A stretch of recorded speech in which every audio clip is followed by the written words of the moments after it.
Welcome to the Thrive Today podcast. I'm Natalie Born. I'm the media host for Thrive Today and the founder of Innovation Meets Leadership. Well, look, today we have a special treat for you. As you know, we are a platform for women who lead and believe. And in episode 6, we had Dr. Robert Watkins with us, and we are now in episode 66, and I can't believe it. It's been 60 episodes. He's come back. He's got an awesome article that he wrote in the Thrive Today journal, and he's going to be talking to us today. Let me tell you a little bit about him. He is a heart-centered financier, which he completely focuses on his God-given mission to educate, empower, and equip those around him to build wealth. And today you're getting a treat because you're going to get to hear from him. We've already prayed before we've gotten started, and we are praying that this will be an impartation to you today around the topic of how to build wealth. So welcome to the podcast again, Dr. Robert. Wow. Thank you, Natalie. Thank you so much for having me. We were talking before we came on. Yeah, that was 2021. I first came on. And as I said, I'm a little bit grayer now, hopefully a little bit more wiser now. So I'm looking forward to our conversation. Thank you so much for having me. Absolutely. Well, I want to dive right into your article because you talked in your article about how there can be a personal kind of conflict with when we think about the world that's happening around us. And as believers, I know that, obviously we're in the world, but there's this juxtaposition with how we live, right? We're not of the world. So I'd love to talk a little bit about what's going on in the worldwide economy, the worldwide conflict, and how that impacts our personal economy. What does that mean? How are we called to live as a result of this? Yeah, no, great question. Jesus talked about wars and rumors of wars. He talked about calamities and everything that's happening in climate change. He talked about the geopolitical climate that we're living in now. He talked about how families will be divided, brothers against sisters and husbands against wives. I mean, he talked about the time that we're living in now. And so this worldwide conflict, it does affect our personal lives, economically speaking, and especially women. It affects job security. It affects income reduction. It affects investment losses, and it affects debt obligations, and it has a psychological impact when we see things happening played out on the world stage. It does affect us personally. But I love, some of the things that Jesus has told us to do to help us overcome the world. And so I'm looking forward to talking about those things. But Jesus, he was pretty clear on what to expect, and we're here. Yeah. And so we should not, as Christians, and especially as people of God, and especially the women, we should not be surprised about what's happening in Washington, D.C., or in Israel, or in Palestine, whatever side that you choose to be on. Those who are reading the Bible, it's almost like reading the front page of the Wall Street Journal, right? It is happening in real time, but we can't let it affect us. There's some things that we can do. I love what Solomon says. He says that money is a defense. There's some things that we can do to defend our families, economically speaking, to make sure that we don't fall prey to debt and being overwhelmed with financial stress. And stress right now, it continues to be the number one killer of women. The number one killer. And financial stress leads to, we know, marital stress. It leads to physical stress that can lead to early death. So this is really serious, and it is a trick of the enemy to try to get us in a position to think that we're financially trapped. And we're not trapped. There's a lot of things that we can do to stay free, because that's where God wants us to be, not just spiritually free, but debt free as well. And I know we're going to talk about some of that. Wow. Well, you just came in swinging. This is going to be a great episode. I'm really excited. What a great question. I love it. I love it. So let's talk a little bit about personal inflation. How is that impacting this bigger issue? So we kind of have the geopolitical things that are happening, but a lot of us are feeling it personally as well. Global inflation is obviously what happens, globally. And there's some things that is really out of our control. You have governments that are making bad decisions. They are, spending money that we don't have. Here in the United States, for example, we're in $12.3 trillion in debt, but we only rake in $2.1 trillion in debt. So it's almost impossible for our government to balance our checkbook. And so that leads to global inflation, right? Yeah. And so interest rates are high, values are high, and so it affects our personal inflation. We all know about eggs, right? So for example, so personal inflation really is, you know, what you the cost of goods minus your personal consumption, and Mhm. that equals your purchasing power. And most people don't, they have very, very little purchasing power. Even those that are making six and sometimes seven figures have very little purchasing power because of the cost of goods are so high and our personal consumption is high. And that leads to high personal inflation. We won't hear a lot about that. So several factors contribute, what I believe, to personal inflation, and some things that we can do to lower our personal inflation, even in the midst of high global inflation. Number one, let's pay attention to our consumption patterns, right? Yeah. Right now is not a good time for us to go out and buy cars and expensive clothing. The consumption pattern has to change. If you're still spending money now like you were 10 years ago, you're not going to do very well in this economy. You're either living paycheck to paycheck, you're one job loss away from losing everything. So we can't fall asleep in this economy. You have to pay attention to how I'm spending money. Mm. Cost of goods and inflation is like, I call it the silent wealth killer. You don't Mm. really know that is going on because it's incremental. We don't realize how much milk and eggs and bread is costing because it's incremental. But what it is chipping away at your daily income. It's chipping away at what you have left at the end of the month. And so the things that we can do, number one, is control our consumption. The other thing we can do is start looking at our income level. This is the time for us to do what Solomon writes in Ecclesiastes 11:2. He says, "Invest in seven, yea, eight streams of income, for you don't know what evil may come upon the land." And so there is evil on the land now. There's evil Mhm. everywhere, right? So think it not strange. There's government evil, there's spiritual evil, there's financial evil, there's a lot of evil. But when you have 7 to 8 income streams, that Yeah. serves as a defense against inflation. That's straight from the Bible. That's not from some smart Wall Street, professional that has given us this. This is God telling us to do this to His people. Another thing we can start doing is, we can still invest. I get the question a lot in my seminars and conferences. Well, Dr. Watkins, when's it a good time to invest? When Mm. interest rates are high and values seem to be out of control, when is a good time to invest? Shall I invest my money or save my money? The answer is it's always a good time to invest. Yeah. You just have to understand the numbers and a lot for the number. It's a math problem, right? And so, those are some things that we can do and to hedge against what the global inflation is doing to affect our personal inflation. And so, how do you judge your personal inflation? It Mhm. is the cost of goods, which you got to know what the cost of goods are, Yeah. minus your spending consumption. How much money are you spending?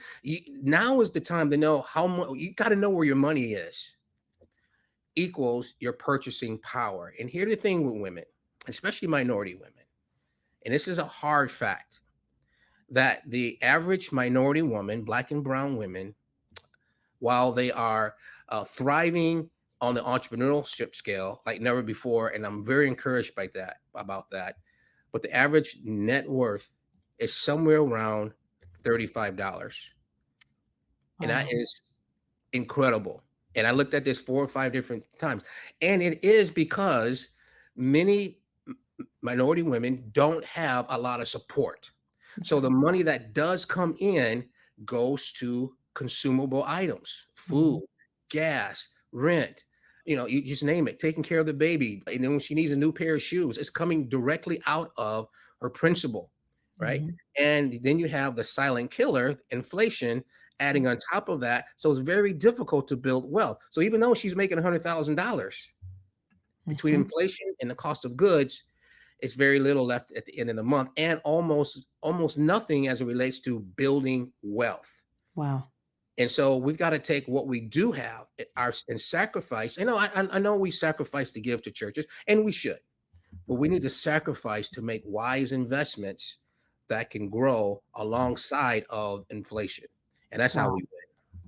It reminds me of that scripture that talks about how you're making money, but it's like there's holes in your pocket Yeah. and that it's just going straight out. And so how should someone, if they're listening to this and they're saying, "Yep, yep, yep, you've gone down that list and this is me," how would they start to think about a personal budget? How would they start to move into a place where they can make more sense out of what's going on in their life? Yeah. Well, you got to set clear, like I said, you got to learn. I use this thing called plan, prioritize, learn, accountability, and net worth, right? First thing is prioritize. I got to prioritize my life. And sometimes I've got to reprioritize, right? So I got to figure out, what am I buying over the next 6 months? What do I need to buy? And so I would say for the next 6 months, go into a need only type of personal economy. I'm only going to buy things that I need, right?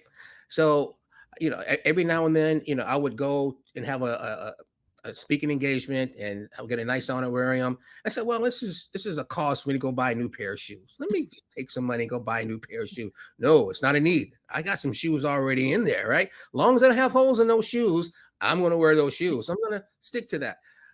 Keep your car running. You got to Mhm. prioritize these things, right? Now is not the time to buy a new car. A car is not an asset. It's Yeah. a liability, Okay. right? Even if you are, unless you're using it for a business purpose, right? And so now is not time. Used cars are through the roof. They're up 40%. Then you add on, interest rates and everything else. If you're financing it, it's just not a smart move right now. And so keep your car running. So the thing is, I have to prioritize my financial life. And then Mhm. secondly, I need to learn. I need to learn everything about where my money is going, right? I have to learn about that and not leave that to osmosis. I've got to get some sort of, software, Yeah. something to help me learn how much money's coming in and how much going out to the penny. Mhm. That's your responsibility. You got to be a good steward over that. And then A is accountability and automate. Right? If you're going through something financially, if you're struggling financially, first thing you should do is get accountability. I need to find a CPA, somebody like me, somebody like you. I need someone to look over my shoulder to help me set some goals and help me Mhm. get there. And if I'm missing the mark, if I can't save $1,000 in a year, then there's an issue. And one of the things you can do is have somebody hold you accountable. And then I love the word automate. Right? Sometimes you just don't need to see your money. Right, you get a paycheck. Let me just 401k is great. I love that. Yeah. Max that out. Just like you can automate that, you can automate in other areas, right? Yeah. I'm going to make sure $100 a month, when it comes to my paycheck, goes someplace else, That's right? right. And then network. Now, this is the way I want women to start looking at their lives economically as it relates to their net worth. Mhm. I define net worth as what you own minus what you owe equals your net worth. Mm. Banks are not going to tell you that. Banks will just say assets minus liability equals net worth, right? But if you don't, because if you don't own anything in America right now and I know there are people outside of America watching this, but especially here in the United States, we are a nation of renters. Yes. We are not a nation of owners. Yeah. And so that's why a lot of people look forward to Papa dying because he's worth more dead than he is alive. Right? 'Cause he is renting everything. The car is mortgaged, the house is mortgaged, Yeah. and then he's living month to month. Okay, Papa, you have a nice insurance policy worth maybe $200,000-$300,000. When does Papa die again? No, I don't want that, right? We don't want to live that way. But unfortunately, that's a reality, right? Yeah. So Yeah. we've got to work on being owners of something, even if it's stock or something, but you have to find something that you can own. I know this is not a real estate seminar, but I love to talk to women about real estate because they're the first one to say, yeah. Women are risk adverse. Men Yeah. are like, oh, let me check with the wife. Let me see. I don't know. Women are like, they just jump in, right? And so we can talk about that. But plan, prioritize, learn, accountability, and automate and network. That's a good strategy to work on. I love that. Well, let's talk a little bit about investing because I do think that this is an area where while women may jump in, I think they're also a little scared to know what to jump into or where to start because there's so many different forms of ways you can invest. So maybe let's talk about that a little bit. And if someone is investing for the first time or they're a beginner investor, where are some smart places that they can start without kind of losing, or just feeling like the risk is way too high to jump in? Yeah, and I certainly understand that for women, the number one need in many cases is security. It Mhm. is financial security, emotional security, physical security, relationship security. And when that security is rocked, then it's just life becomes very, very uncomfortable. Yeah. So I would say the first thing to invest in is an emergency fund first, right? You got to invest that. And why is that important? Is because you need to cover at least, and I know this is hard for some people. I used to say 6 months, and most people can't do that. So I understand, at least something that can cover 90 days. So we need 90 days of expenses somewhere, put that into an account that you can get access to. Mhm. And then, maybe another 500 to $1,000 just in case if the tires, go bad or, somebody hits your car, they don't have insurance. Why is that so important? It's because that's going to make you sleep better at night knowing that is there. And if you're not married, or even if you are married, I think for the women, that's the least you can do for yourself is build your emergency fund first. Secondly, I'm like I said, I'm big on employee sponsored retirement accounts, 401k, 403b. You want to max that out if you can. And then, the debt that's in your life, start Mhm. chopping that down inch by inch. Don't even look at your credit score. Just look at getting rid of that credit card debt. And if you have high balances on there, start with the low one. Start Mhm. with the low one. Then secondly, start with the high interest rates and set a plan. Like in 2 years, I'm going to come out of this, right? Yeah. And even if you got to get a second job, unfortunately, many people are going to need to do that because I believe a famine is coming. And then lastly, I would just say stay consistent and stay patient, right? And stay prayerful. Building an emergency fund for savings, and then but then when it comes to savings, then I want you to transition from saving for your emergency fund to now saving, not for the sake of saving, but saving Mhm. for the sake of building wealth. Mm. Okay, so now if you can save 5,000, 10,000 over, say, a 2 year period or 3 year period, now we can use that as a down payment, maybe to invest in a house in your neighborhood or Yeah. maybe, somewhere in your city, right? And Mhm. now they move into your home, and now you're getting passive income from that. And there's some other strategies as well. I built my first commercial property that I bought right downtown Atlanta, at the corner of Peachtree Street and Ralph McGill. It was a church right there at the corner. When you come out my building, you see the Ritz Carlton, you see Mhm. Marriott Marquis, da, da, da. And so when you come out, but I didn't put any money down. It was $4 million. But what I did, I got in touch with the owner and developed a relationship with the owner, and he owner financed it. I was able to get the contract, and now then I had leases to come in that are now Mhm. paying me $25,000 a month or so. That now pays for the note that initially got financed. But the point is that God can do the miracle. He can do a miracle. Hmm. But when you do your part, then God can do His part. And Wow. so we can talk about those things as well. Yeah, so I'm sitting here as you're talking and just doing the math, right? So I was thinking about, and then I want to talk about this investment property in a second. So I was doing the math and I'm thinking, okay, how does somebody get started? Well, I remember years ago, I used to go to Starbucks 3 times a week, right? So how much are you paying there? It's like $15 to $20, right? If you get, Oh, let's you're say, convicting me. Oh no, there you my go. God, you're convicting me there. Oh my God, There's your Starbucks cup come right out of there. me, spirit of Starbucks. Yes, yeah. So, you think about it though, like you can make your coffee at home. So I invested in a nicer coffee maker so that I Yeah, could make my coffee at home and it actually tasted good. And then I invested in, you can get egg bites, right? You can either yeah, make your own or you can buy them at the store for much cheaper than going through a Starbucks line. And then one of the practices or habits I started doing was actually taking my breakfast with me in the morning versus stopping through Starbucks. Saved me time, saved energy, saved gas, and saved money, right? And so now, but don't stop there, right? Now redeploy that money into savings yeah, each week or each month. And so I just want to give a practical way because as you were talking about that and I was adding up the dollars, I'm like, oh my gosh. So do that math, right? $20 times 3 times a week. times, the month, times 4 weeks, right? And then do it times 12. And it's like you literally, it's thousands of dollars right there that you're putting back into your own pocket. So Yeah. I love that because it's so practical and it gets you your emergency fund. A lot of times we say we don't have the money, but we're running around with the newest pair of, Apple this, iPod that, like, all the earphones, all the wear, right? I love when people tell me they don't have the money and then they drive up in a brand new car. So it's like we've got to really be work smarter, not harder, to figure out how we're going to save money. No, you're exactly right. I remember my venti chai tea latte there 2 years ago was literally $4.62. Now, my grandmother would turn over in her grave. She knew I was paying that amount of money for tea. Yeah.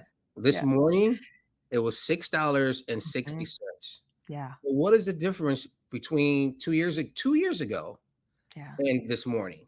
Inflation. Inflation. That's all it is.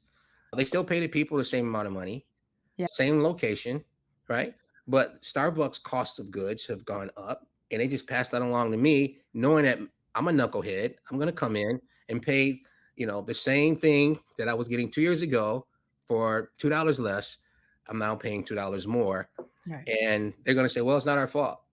So, but if you apply that to other goods, all goods, everything, anything, Mhm. right now, everything. It's that some people will not be able to afford to eat healthy. Yeah. Some people today can't afford to eat healthy. And so these are the things that you're talking about that would actually help people stay in this financial game and win. Yeah. Well, I wanna land the plane talking a little bit about this investment property because, uh, you know, I think oftentimes we hear a story like that and we're like, "That is amazing." Like, I actually, like, have never thought about going that route to do something like that, and I would love to go back and say, what are some of the practices that you've put around your life? Like, who are is it mentors? Like, how did you get to the point where, you know, you even knew to strike a deal like that? Like, let's go back a little bit to say, what are some habits or practices we should all be putting in our life, especially as women, to get more wisdom in even the area of how to strike an investment like that in the first place? Yeah, well, first of all, it started with my mindset. I grew up as I was an orphan, and so I always thought that my life was just destined for poverty, and my own parents didn't want me. And but it wasn't until I found in the Word of God that I'm a king and a priest, that God wants me to prosper. He wanted me to have money. He wanted me to build wealth. As you know, there's more than 2,000 scriptures on money and finance, etc. So first of all, I had to get confidence in me that I can own commercial property. I can own a 30 unit or 50 unit apartment complex. I can own, as a black man, as a black Christian man, property downtown Atlanta, that I can own shopping plazas. I can own a mall. Mhm. I had to, first of all, believe it. Jesus said, only believe. And then secondly, I had to put action to that, which means I needed to go out myself and ask God, where do you want me to plant a flag for me and my family? How am I going to build wealth? How am I going to defend against this economy?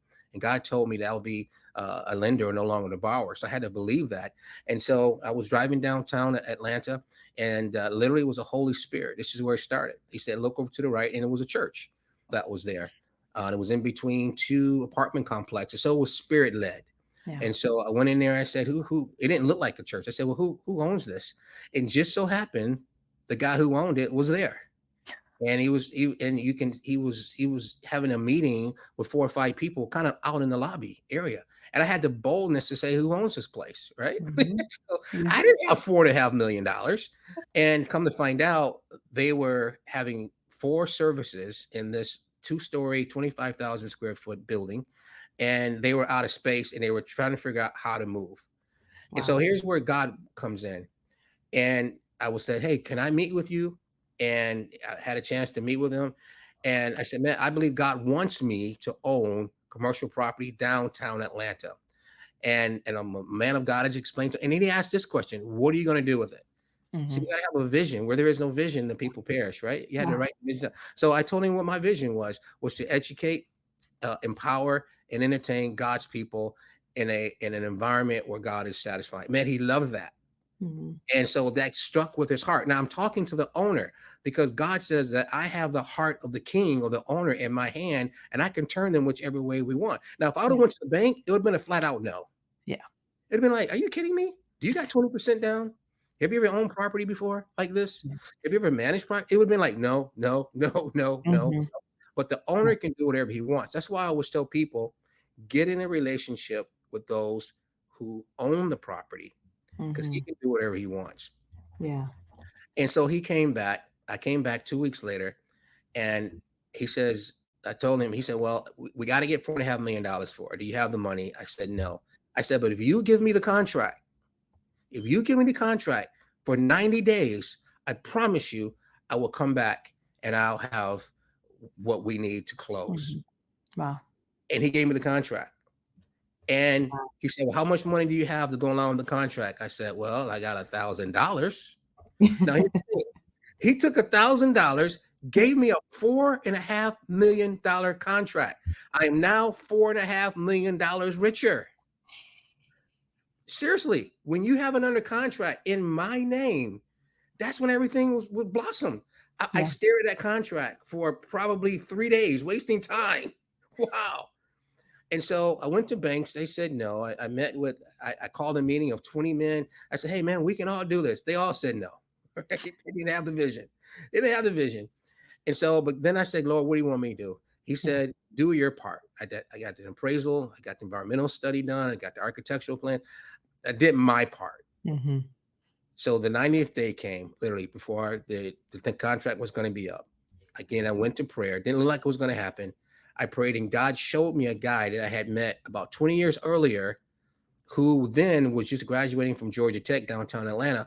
He is now the largest owner of residential property in the city of Atlanta. He's an Indian guy, and he's Hindu, right?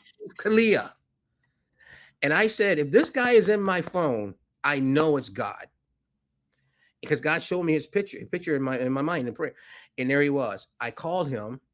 I said, "Hey, Rajiv, do you remember me?" He said, "Dr. Watkins, I remember you." He said, "What's going on?" I said, "Man, I'm in trouble. I've got this contract, man. It looks like I'm going to be that guy in the book of Luke, man, who tried to build a tower and people are laughing at him." And he said, "What's the address?" I gave him the address. He said, "Are you kidding me?" I said, "No." He said, "I own the office building across the street." What? I said, "What?" He said, "Send me the contract." Sent him the contract. He called me right back. He said, "Man, what are you doing right now?" Now it's 11 o'clock at night. I said, "I'm doing nothing. What are you doing?" And we met at 5 o'clock in the morning and we did a deal. And now here's the thing. He said, "How much do you want?" I said, "Well, you're putting up all the money. You tell me." And we worked out a deal where we had percentages. He said, "Just buy me out in a year or two." And we Wow. did. Wow. And that's how it happened. And very, very, very little money. But see, God increased my net worth, but so it required faith, it required Mhm. belief, right? All of that. That's why I always tell people vision is more important than money. Yeah. Human Wow. capital is far more valuable than financial capital. And And I, yeah. And I love that but it came through an unlikely source, like very, yeah, what's the odds that he remember me? And what's the odds that he has 3,000 tenants around the city of Atlanta? wow. This is so So powerful. Like, yeah. I wish our episode was longer because I feel like this story is such a faith builder. And so tell people how to find and follow you because I would love for them to get hands on more of your content, more of your information. This is such a faith building moment. Yeah, well, thank you, Natalie. Thank you for the opportunity here on social media. Robert J. Watkins, LinkedIn, Robert J. Watkins, Instagram, Facebook. Facebook is Dr. Robert J. Watkins, and I would love to connect with everybody that's there. And my ministry is called Kings and Priests. That's kingsinc.com, kingsinc.com. And my company is conquerworldwide.com. We do provide financial resources to people just like you and me who have a dream but lack the financial resources to get to the next level. And I certainly would love to help them and serve them. Awesome. Well, thank you again for your time today. Every time you come and join us, it is phenomenal. So thank you, and I feel like I'm a hope you'll founding come back member of soon. the Thrive podcast. Yes, I hope you'll come back again soon and talk to us some more, because we definitely need what you're offering to the world. Thank you. Thank you, Natalie. Thank you. Well, thank you for taking the time to listen to Thrive today. Look, what is it you're waiting for to get into like-minded community with other women like you? Head over to thrivetoday.com, learn more about our community, and live your life with leadership, community, and strength. We'll see you next time, and don't forget to thrive.